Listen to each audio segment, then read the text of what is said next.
हरिओम. श्री विष्णू सहस्रनाम श्रीराम कोल्हटकर यांनी केलेले निरूपण. संभवहा. स्वतःच्या इच्छेने जो योग्य त्या रूपात अवतार धारण करतो किंवा व्यक्त होतो असा या नामाचा अर्थ आहे.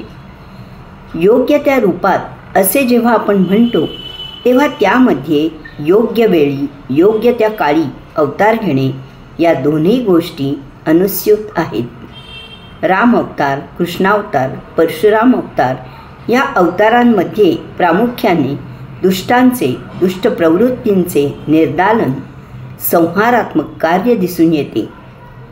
शिवछत्रपतींनी शिखांच्या दशमगुरूंपैकी गुरु नानक देव सोडले तर बाकीच्या सर्वांनी सद्रक्षणाय, खलनिग्रहणाय हीच भूमिका बजावलेली दिसून येते. तर आद्य शंकराचार्यांपासून ज्ञानोबा, तुकोबा, समर्थ या संतांनी समाजात वाढलेले दुष्ट प्रवृत्तींचे तण उपटून काढून लोकांना खरा धर्म म्हणजे काय हे समजावून भक्तिपंथाची वाट सुकर केलेली आढळून येते.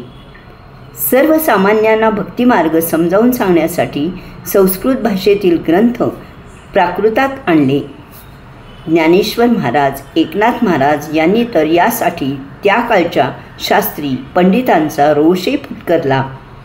अलीकडच्या काळातील स्वामी विवेकानंद यांनी एकच एक ईश्वरी तत्व जाणून घेण्याचे हे विविध मार्ग आहेत असे ठासून सांगितले आणि विविध उपासना पद्धतींमधील जसे हिंदू धर्म, मुस्लिम धर्म, ख्रिश्चन धर्म, जैन धर्म, बौद्ध धर्म तर ह्या पद्धतींमधील तणाव कमी करण्याचा प्रयत्न केला. प्रत्येक कालखंडात समाज विघातक चालीरीतींचा प्रभाव वाढल्याचे आपणास आढळून येते. दुष्ट प्रवृत्ती शिरजोर झाल्याचे दिसतात, पण समाजाची धारणा जी टिकून राहिलेली आपणास दिसून येते ती सत्प्रवृत्त लोकांच्या असण्यानेच हे आपण ध्यानात घेणे जरूर आहे. आज काही देश दहशतवाद, गुन्हेगारी, शोषण यांच्या विळख्यात सापडलेले दिसून येतात, तर दुसरीकडे संपत्तीचा, निसर्ग स्रोताचा अमर्याद उपभोग घेणारेही देश आपणास आढळून येतात. या सर्व गदारोळात मानव देखील निसर्गाचा घटक आहे. निसर्गाच्या सहयोगातच आपले कल्याण आहे. वसुधैव कुटुंबकम ही भावना जोपासणारे, तसे आपल्या आचरणातून पटवून देणारे भारतभूमीमध्ये जन्म घेतलेले संत ठळकपणे उठून दिसतात.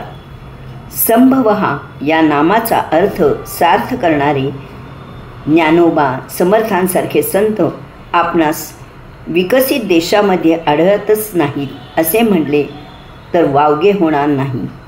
हरिओम.